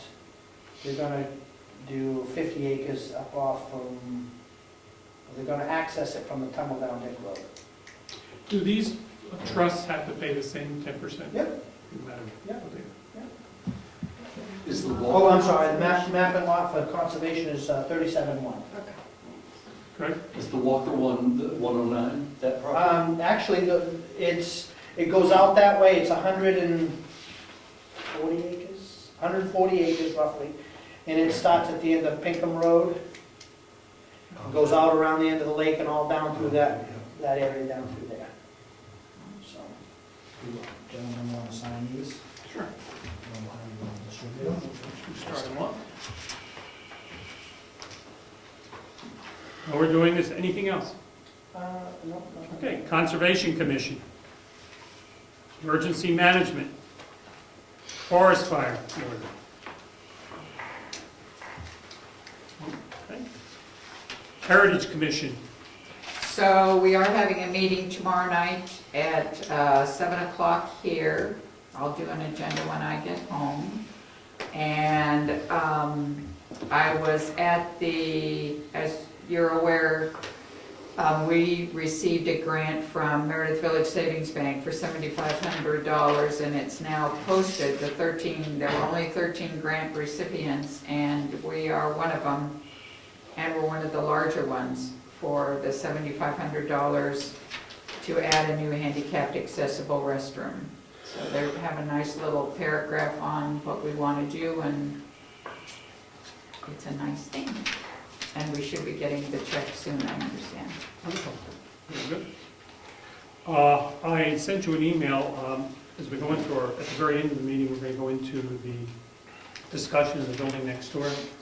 And we're going to need to know, as we proceed on this, what you expect for the windows, 8/8 or whatever numbers and that type of stuff. So For the schoolhouse. for the schoolhouse, because my goal, I should put it out there, is that the end of this meeting, that we're going to have a quick turnaround time for any builder that wants to bid on this, and they should know, as far as the windows go, what we're talking about. Okay, so you need to know, and by quick turnaround time, I'm hoping we can do it in a week. If they're interested, they're there, we'll call people up, this is it, the information's here. So we can, my goal would be to see if we can, if all possible, be ready for town meeting. I was going to try to get a grant for those windows this year. I knew you had mentioned that. We can board them up. Well, at least if you know what you want. When does the grant process? I'll have to look at this particular one I was looking at. Could we shift the grant money to the townhouse instead? Possibly, sure. I'm just trying to think of time Yeah. crunching, Yeah. the more and bigger windows in the town. There certainly are. So, that's worth a shot. I think the only thing we're looking for is the style, right? Is it 6/6 or whatever? I think we can pick the actual manufacturer once we know the style that you like. So one of the reasons that this has come up in talking with Gary is that once that building is gutted or above the wainscoting, they may come up with some unknown that they have to address then and there that could adjust the size of the window spec. They may assume it's 36 inches wide, but when they open it up, we've got to do something that'll only make it a little bigger, a little smaller. I bet every window's different. They are. They are. They're not the same. Yeah, So that's the way it's got to be ready for, our old house is. okay, we'll get to that later on. Cemetery trustees. Yeah, The cemetery trustees met shortly before Christmas. Selectman Zacher was there. I had asked that the Board of Selectmen hold off on appointing a replacement for Marilyn, who resigned sometime in the end of November, early December. That we were investigating possibilities, and actually I'm now asking for a little more time because the person who has expressed an interest, I've not been able to meet with to talk about their responsibilities. The other thing, there's a question, I haven't researched it, and that is whether or not the appointment, I believe Marilyn was just elected this last year, which would put her at 2016. I'm not clear on whether or not the appointment that you make is to fulfill her entire term, or whether or not it's to the next town meeting. I think it's the former, but I haven't researched it. The term, she's 15, she was elected, so she's up in 15. So. She's up in 15. A little sooner, Yeah. I believe it's the term. When I read the RSA, it said the term. I thought so, the term also. That's yes. why I read it. Yeah. Okay. So by the next meeting, I hope, probably by the letter, I'll be able to send to you a recommendation for somebody who has expressed an interest in serving as a cemetery trustee till 2015, and then they decide at that point whether or not they want to run on their own. Good. I'm up for election this year, and so then it's John who goes to 2016. Okay. Okay? Thank you. That's good. Thank you. Town clerk, joint loss management, website, agricultural commission, other committees. Okay. Couple things, setting up the voting booths Yes, and coverage. and coverage. It is Monday? Tuesday. Tuesday, oh, well, I don't know, you would think they meet on They would election meet day. on election I don't know. day. It'll be a This is long Concord, day. this is Concord, you don't know, It'll be a long day. because it only affects, you know, one section of the state, fifth of the state, so. I don't know. How do you want to break this up? Whatever. I want to do my part, I'm not trying to. Yeah, I'm fine. I'll take a half day and or either come in earlier or come in later. I would probably, easier for me to do the end part, I would think. This was Concord. Goes 8 to 11, so I'll be here at 8. Oh, 8 to 11. I'm sorry, 8 to 7. Oh, yeah. 8 to 7. Okay. 11 hours. Hopefully get more than a few people. So I could get it from 1 to 7 if I just take a half day. I'll be here from 8 to 1. Why don't you do 1 to, Whenever you come in, then Okay, and I will you'll leave. give me time to go. Okay. for something Okay. and stuff. And the booth, we're going to set them up. When do you want to do that, folks? Saturday, tonight? Not tonight, tonight's going to be late. Can we do it Saturday or Sunday? Yeah. I could discuss that as we go, yeah, Saturday, Sunday. You should bring one. I have Sunday preferably. It's his first Did you time. hear what he said? It won't take long. It's his first time. He's new. Okay. Turn off for Sunday if we can. Sunday, Hold on. Sunday work? Sunday, It'll be this the Sunday. right? MCC Sunday. The games, yeah.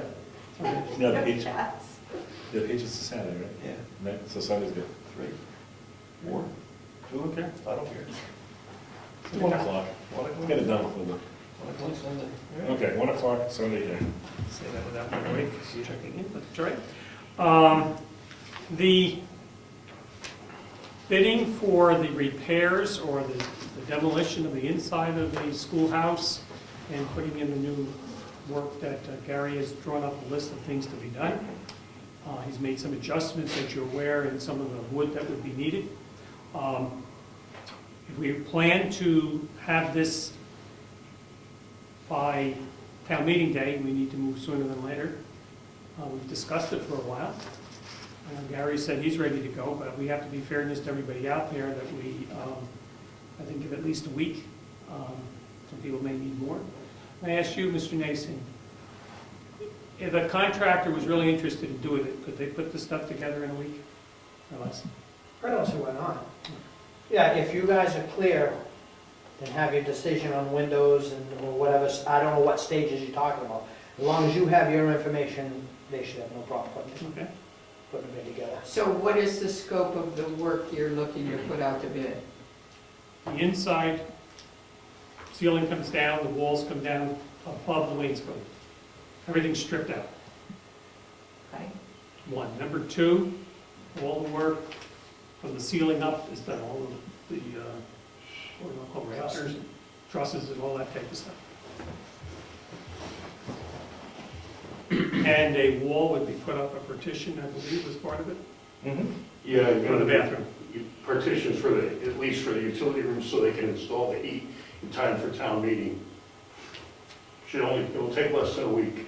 The work to finish the inside, putting the new whatever sheetrock or the ceiling, that's at a later, And the plumbing, and the plumbing, that will be later. They can come over here and use the bathroom. Later meaning a month or two later. From your perspective, is there an issue with any of that, Mary Lou? No. No, I just wanted to scope of the work because I had a couple people approach me that would like to bid on it, so. Do you have that, the thing Derek prepared? For the trusses? Yeah, for all that. He made one adjustment in 2x8s or something. I have this. Yeah, that's it. Is that it? Is that the corrected one? That's December? Who's supposed what to? is that we're looking for? Let me look at it, make sure it's the correct. Yeah, I don't think that's the Well, correct that's one. not that's the one the one I had on my list. No. No, the one I gave you the other day was the corrected one. The other day? Meaning? how long When we're ago? here, Oh, give it to Bill. Give it to me, here we return. this is the day of the attorney, right? But the only Yes. correction on there is the one size piece of lumber, correct? That's correct, that's the only change. Okay. Why don't you just initial that on there, or put that on there? Pardon me? Just write in the new numbers on there, 2x8s or whatever the heck it is. So everybody's talking. Oh, no, this is the, I'm sorry, this is the correct. I thought so, this is the. Jessica, you're all set. Jessica, you're all set. Jessica, sorry.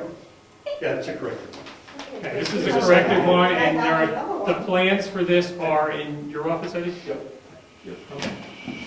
So, we need to let everybody and anybody know who would be interested in the project to present us one, and if we could meet next week to open them, we're gonna pick up a week. Tuesday's the election. Yeah, I was gonna say Tuesday We election. could do it, I agree, we should get going on it. We could do it Monday or Wednesday. Why not at the Are you election? gonna include replacing the windows in that phase? While you're demolishing and repairing the roof, are you gonna do windows? Well, it's on here to, well, I thought they were on here, wait a minute. Were the windows on here, Gary? I know we discussed. No, you know what that is, Thank you. I gave you a proposal, the windows are an option. And it's not so much the size of the windows, that's not an issue, because today most manufacturers will make a window by the United Inch, unless you're buying a stock Marvin or So something. your thing on the windows was a separate thing, the bid you turning in has that as a separate thing. It's advisable to do the windows for this reason. If you find that in between those windows, we don't have any idea what's in there, that you need to insert studs in the walls under the bearing components of where the rafters sit, or the trusses. And there may not be anything there now, but you certainly can't just ignore it. If those 5 or 6 windows, whatever it is, have nothing across there that's structural, other than the 8x8 beam that's sitting across the top. I mean, a lot of this stuff was built rather flimsily in those days with round saplings for studs. In the event you find that, you'll have to insert a stud, not very expensive process. However, you're going to sacrifice the window because you're going to have to dismantle it, and those windows aren't going to come apart and go back together again like they used to be because they're falling apart. Okay, Eddie? So it would be advisable. I haven't studied I mean, I could give you an opinion tomorrow. It would be Look advisable. at the plan and look at the building. Okay, you could do that. because we're not gonna get the word out tomorrow. And at the very least, the windows would be considered an option to be done. And you can look at that from your perspective. Somebody's gotta get me in, because I don't have a key to that one. I do, I'll meet you if you need to. Okay. Okay? Or you could put a piece of wood where, in case, like taking a window out, it just, everything may fall apart. And if you don't have the replacements, then you're gonna have to cover the hole with something so the rain and snow and et cetera, et cetera. That may wind up becoming an issue. Well, I'm sure your folks wouldn't want to see pieces of plywood up against the wall. Construction is temporary. So, It may be a little difficult to see if it happens every We're day. gonna put this on the website, post it on the bulletin boards, and anybody's free to contact anybody they want. What will be the due date? Because the sooner we do this, the turnaround time is everybody's best interest. if we put it out tomorrow, a week's sufficient for people to scope it? So do next Thursday. A week from Thursday. We, Yeah, a week from. I'm good with that. and one of the other issues is, we need this work done so we can put the heat in. Right. So there's a constraint on when it has to be done. Right, and I do think we should put a due date on this. Construction. Oh, when the work is done. We've done it. Yeah. Yeah, I don't know, like I said, I can report back to you tomorrow once I wrap my brain about what the Okay, scope we of can the do work. that. Is this something that you would be fitting in? I don't know, I'm gonna consider it when I look at, All right, you're when I welcome. look at it. Absolutely, right. Yeah, Um, because I've only worked 6 What- hours this pay period. Gary, if we had this done by the end of February, does that give the heating people enough time to get their stuff in? When's the town meeting? 11th. March 11th. Okay, let's put it this way. You don't have to get it done. Well, if we wanted to. Well, I don't mean the heat. You don't have to have all of the construction done back there. All you have to do is work from the townhouse to the back of the building, because the partitions for the utility room can be framed. What you don't want to do is be trying to work around the furnace and do all that We framing. don't question that. We don't question that. So, you We don't want this to drag on though and somebody ends it up in June. No, it won't take that long, but the point is you could frame the partition, sheet rock the interior of the partition, and the plumber can, or the HVAC guy could go ahead and install that furnace there. It'll require some electrical, and it doesn't have to be permanent electrical, the sub panel may not go in, but you certainly can come off the electrical to wire the furnace. And then you'd heat the townhouse with no problem, even though work would continue to go on perhaps after the town meeting, you really don't know. So you- Okay, that's good. So we'll put a target date for the end of February for it to be done. And if they start at the one end, they could be in there sooner. Yep. Okay. And if everybody contacts anybody they know that is a builder, then they're welcome to place a bid. We're gonna have the bids due Thursday at noon. So Bill, does this include the rough in of the handicap bathroom? You know, like making the room? Yes. Yes. Okay, just asking. It'll just be the rough, where it's gonna go. so Right, it's walls something- and yada, yada, yada. That type of thing. Yes, Tom? Has any of the artifacts that are all going to be in the way been removed from the school? No, The desks, the stove, no, blackboard, any of that no, we stuff? were told we didn't have to. You'll talk to the builder, whoever gets the thing, and look at. I think you'd wanna move some stuff. There are other issues that I had questions about. The blackboards are gonna come down and be saved and perhaps refurbished and put back up. I don't know. That doesn't really matter at the moment. But all of the stuff in the townhouse is gonna need a home. In the schoolhouse is gonna need a home during construction. The desks, all that business. So, Huh, So, funny how that story changed. well, you can't work around, those desks can't be in there on the floor. I get that. The desks are easy, you just put them up and down. So there's also You can set them in the meeting room for a while. yeah, in the townhouse. In the corner. Well, my question is, if you don't want to put them in the meeting room, because they probably will be in there for the town meeting unless that night it just gets moved back into the schoolhouse for that day of the town meeting. They can go out into the shed because that's dry. No, we're not putting them out there. We'll move them. We'll The move them. desks, I mean. Yeah, we'll take care of the desks. That's not gonna be an issue. Okay, the other So things- I think my other question would be, there's bookcases, there's a piano, There's lamps on the There's- walls, there's a lot of stuff. there is a Yep. lot of stuff. There's stuff in the cupboards. Yeah. Yep. Agenda item for tomorrow night. Do you want us to do it? Do you want to work with us to do it? You be in the Heritage Commission? Yeah, I think we should. Do we pay somebody to do it? Pay? Okay. God. I've given you a proposal, but our proposal in that has, we're gonna package all that stuff up and move it. We will do it. If the selectmen wanna do it, hey. No, we'll do it. We'll get it done. Okay, anyway, you If know it's where it nice is. enough. Okay. So, anybody wants out there is due next Thursday At noon? at noon. Okay, all bids. 12:30, that's when somebody closes. All right, 12:30. You know what, I'm out of town. Okay. Add the 30 on the interest. Okay. All right, any other things?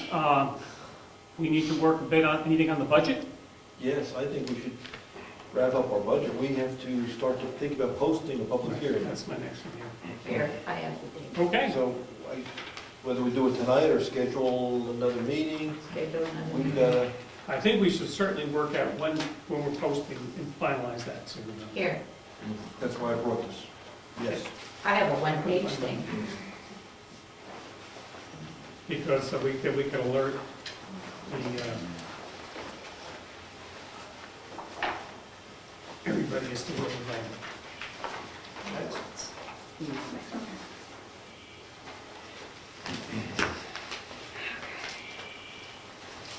So we're gonna meet on that Thursday to open the bids? I think we should go on, we go on. Yeah, You could do the bids and the budget on that. Yeah. well, that's good. Let's make it work. So I can't be at that meeting because I fly to California that day. You know, Possibly. Weather determined. Mother's turning 99. it's great. So I see the last date is, the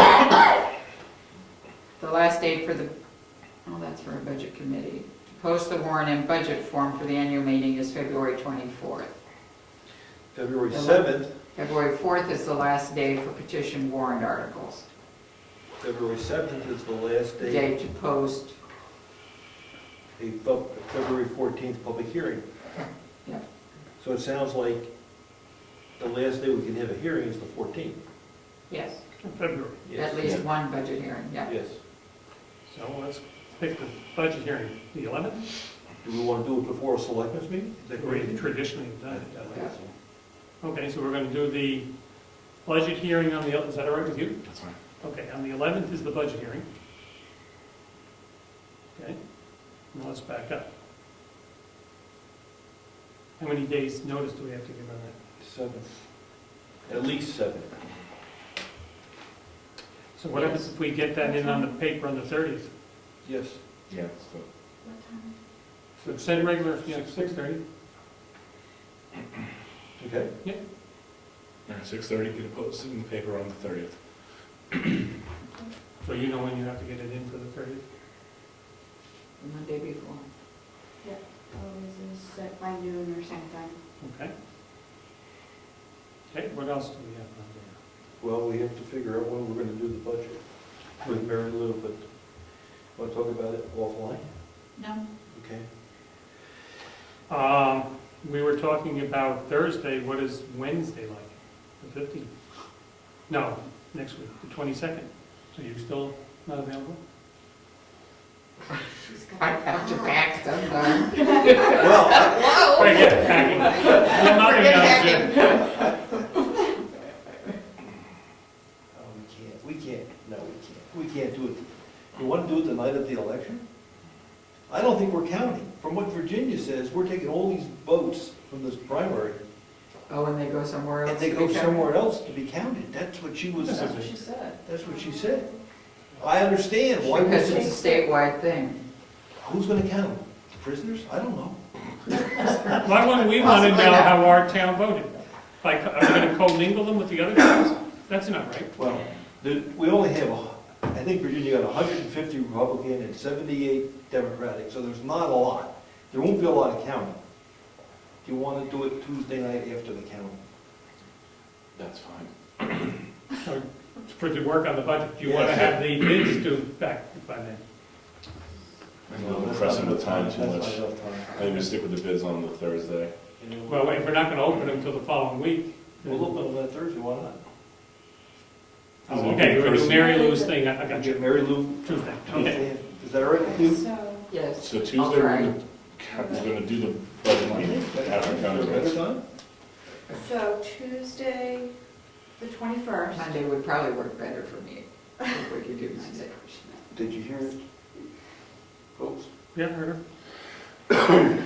Monday? All right? That's fine. Okay, so Monday the 20th, Yep. okay? That's the budget meeting. Okay. Time, 6:30. Yeah, let's stick to 6:30. 6:30, okay?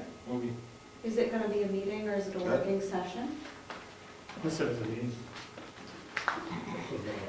But you could do a working session. That's fine.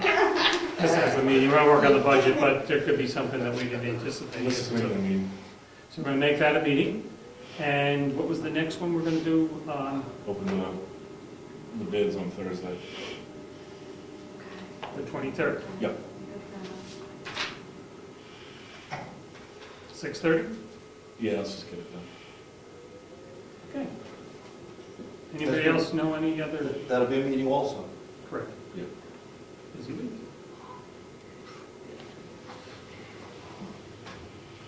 Okay. Anybody else have anything they want to add to this? Hearing nothing. Any other business to come before us today? Sand salt shed. It's all shit. Okay. Oh, yeah, that was a biggie, yeah. Yeah. Care about that. Use of sand, people coming in and taking sand and salt. This has been an old issue that's come up years way back, and it's raised its ugly head again, in which we are paying, I think you said $10 a yard for sand? The sand is, I think the sand is $11.50. Is that the delivered price? That's delivered price, and then you have the cost of the salt, and the cost for me to mix it and pile it in there. So $14? Oh, it's probably 15? more than that. So we're spending about $15 for a cubic yard of sand with the mixture in it. And we have people coming, taking bucket loaders full of it. Is that appropriate? Because they want to do their driveway versus people just taking some pails of it. They're using your money either way, and is it at $15 a, how much? It's technically town property, like the lawyer said the other night, it's town property. We as the selectmen can give some sort of guidelines on what we will find acceptable citizen use of the sand.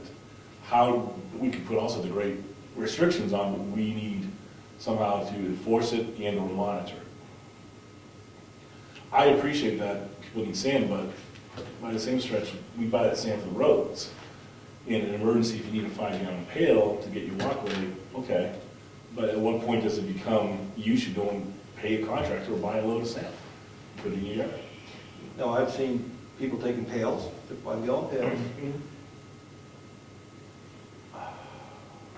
I've seen garden tractors, sand in the front bucket. And I've seen many, many, many more pickup trucks backed in there with people shoveling it in the back. They're the three situations that I've seen at the shed. You know, it's been a tough winter. People are doing this because it's icy as crazy as could be out there. Have you saw it, right? Yeah, and like I said, we can make all sorts of restrictions, but how do you enforce it, and will people abide by rules, regulations that we set up as the selectmen? Probably not. We'll put we can put a sign up. We can get a little Put a gate sign. up. Could put a gate up.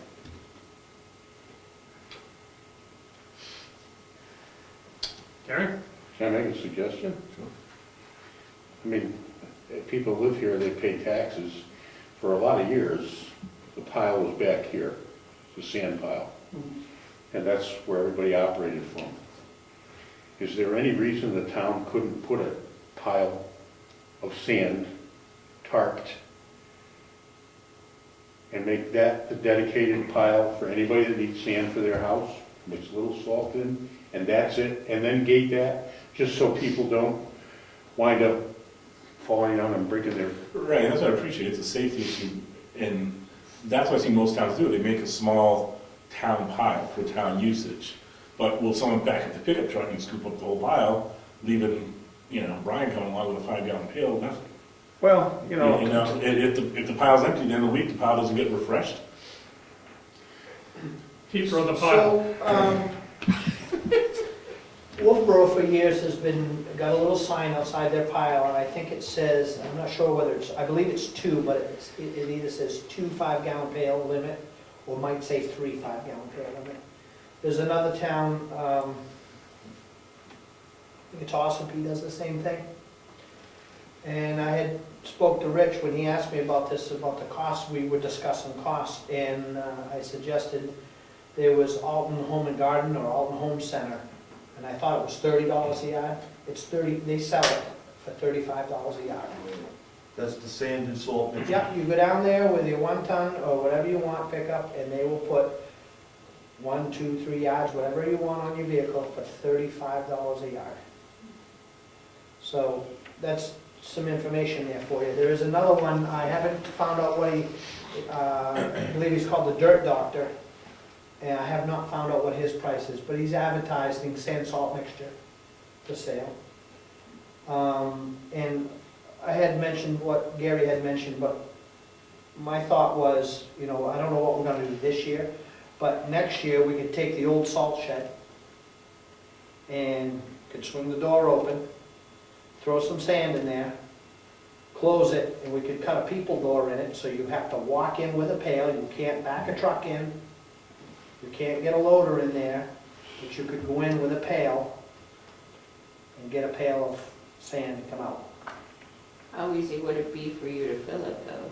When I need to, I can unlock the big door, Oh, the big door, okay. roll it open, I can stock it up, roll the door back, lock it, and then the people door stays open. That's a Stays pretty possible, unlocked. effective way of I like You can use that that idea. old building. controlling, and then we gate the salt shed. Is that Yeah, what you're put a saying? sign up, there. The gate's kind of a pain in the rump for me, if I gotta go and get a load of sand, because I'm constantly No, I get it, going. But I would start with a sign saying, residential sand use is, behind the townhouse or whatever. Is it power over there? Down there? You could put a garage door open on the gate. You come in, press the button, just open it Oh, up. I like that. I think it's fair. There's no reason why you as an independent contractor should have to deal with getting in and out of closing gate. It's time is sensitive, as we learned with these rainstorms. A garage door would be a couple $100. Wire it and get it up and going, and give you guys trucks, easy controls, get in and out as you see fit. I have a question. What if, I know a couple people that are disabled in town. What if they can't pick up the bucket? They normally would back up to it and be able to put it in. Would that be some kind of a discrimination or something? That's the only thing I'd be worried about? Well, I don't know. I For mean, those few people, they can get special permission, verbal permission from me. That, Or call have a someone do selectman, and, selectman can come down and load them, sand buckets for them, and load it into the cars. Some people are just very independent. I told you, that's, the thing is, no matter what you decide to do, you're not gonna please everybody. I know. I'm just worried about the. I had one person call me in that regard and was concerned that you had something blocking the door. And that's what they like to do, is back up their truck and do that. But I picture them climbing over all this stuff. And You should see how many, there's a lot of trucks, because when the shovel marks are this high in the sand, you know they're standing on the back of a vehicle, shoveling into the back. You know what I think? If there's that many people loading up trucks, I mean, how long are people's driveways anyway, where you gotta have a pickup truck load of sand? I mean, people may be using it commercially too. Well, there are. Guys that go out plowing, they should be buying the sand if they're making money plowing. They shouldn't be Yeah. taking it from the town. But Yeah, I think a courtesy amount is a reasonable thing to say. And if you need to get your driveway sanded, most people I know pay money to get their driveway sanded. I don't like it, but it's no different than having to plow. And that's town property. It's no different than going to put a hose up the oil tank and taking a couple gallons because your house is covered. It's all having on town property. I think a courtesy of 2 or 3 5-gallon pails is a reasonable amount for people to use to get their waterways. We can do it this year? I think it's side. I can't get that cleaned out. I mean, I got that spray thing hanging in there and everything else. I think a simple sign up there saying, please limit your, the amount of sand to, a maximum of 2 5-gallon buckets. It's probably not gonna be adhered to, but nonetheless, I think Start. it's a, and then next year when, we can get the shed cleaned out and we can get a gate installed over there. Rose? I think it would be a good idea to put on the sign that this notice, this is town property. Please limit your use to whatever you decide. Some sort of wording to make it very clear that we're not trying to be, Scrooge is what I'm saying, but it's town property and it's Well, costing. it's really expensive when you think about, again, $11.50, Yeah. the salt, the time to mix it and stack it in there. I can't disagree, And it's going down fast. I've never seen so many people take sand as this year. It's And I brutal. understand, It's brutal. I mean, look what we're doing with the roads. It's a tough year, but I think we limit it this year to some number of pails, like you suggested. 2, 3, whatever We you can get a want. sign, town property, Mhm. residents only, 2 pails a day, 2 pails, whatever. Yeah. And then the plan is for next year, I think Ed's got a good plan, That's really fun. to move it back there. Yeah, just a town usage, and it's And limit it whether it's at the door. That's a great idea. yeah, no trucks getting in there. Okay, do we want a motion on something here? With a barn, so. Fine, temporarily, we can put something I'll on. make a motion that we post a sign at the salt shed limiting sand to residents, 3 5-gallon pails a day. When you say sign, are we talking, we're gonna write one out on? I was thinking about running over to a Wolf Grove. You know these campaign signs you see posted? They're like cardboard. Yeah, there's a plastic. Yeah, I have no idea. I don't think they're very expensive. Yes? may I suggest that we have one from the correctional facility made up with reflective, like a street sign? Because when this is done, we'll move the sign from there to there, so people still understand that it's town sand. I think it's worth it, because it's gonna give a sign we use. Because I suspect the plastic one's gonna disappear. Right. Tomorrow. Right after it goes up. So it's truck that backs in there. So, yeah, all right, that sounds good. Okay, and we'll just have Jessica word up a sign, and you do the order form, or is that how it works? Yeah. Okay, just work with Jessica. Residents, Brookfield residents, town property. yeah. 3 5-gallon per day or per week? I was putting down per visit. Okay. Who's gonna come Well, out 5 times? let's go to per that? day. Well, Well, I just think leave per it, day. Per day? limit 3 5-gallon pails. Yeah. Okay, then And we if get- they want to, if they have a long driveway and they want to make 16 trips, Yeah. 10 pails, we'll God power bless through. them. Yeah, Then we okay. can- then we move the sign. We move the sign over here, and we gate that over there, and we're at least doing something reasonable, so people still have access to sand. and if you could just do a typed, rough version, we'll just put something up in paper or cardboard over there for you until I can see, because it probably won't come in until 6 weeks. So it's Oh, just, we'll do it this way. So we need something, just a regular paper, print it, and we'll put it in plastic or something, and just Okay, stand it up I'll there. think about what to do. okay. Yeah, something. Rich, just amend your motion, we'll order a sign. Do you need to amend your motion just to order a Yes, sign? we'll order a sign from the state correctional facility. Okay. I second the motion. Okay, all those, any other comments? All those in favor say aye. Aye. That's effective as of. So we can do it. I'll do it. And you do have to order more sand and salt now. Oh, yes. Well, I had somebody complaining you're not out doing your work, and my answer to them is, well, if he was a town employee and was on a salary, you can make an argument, but since he gets paid by the hour, Yeah, I he don't get loves paid unless I'm to, he working. loves to do it, so it's not, And I can say, I witnessed you driving by multiple times, you know, and took both of these. Absolutely. So you're doing your best, and I Well, the tried. sand out of the shed didn't go all to the residents. It got put on the road. I mean, the sand's going fast.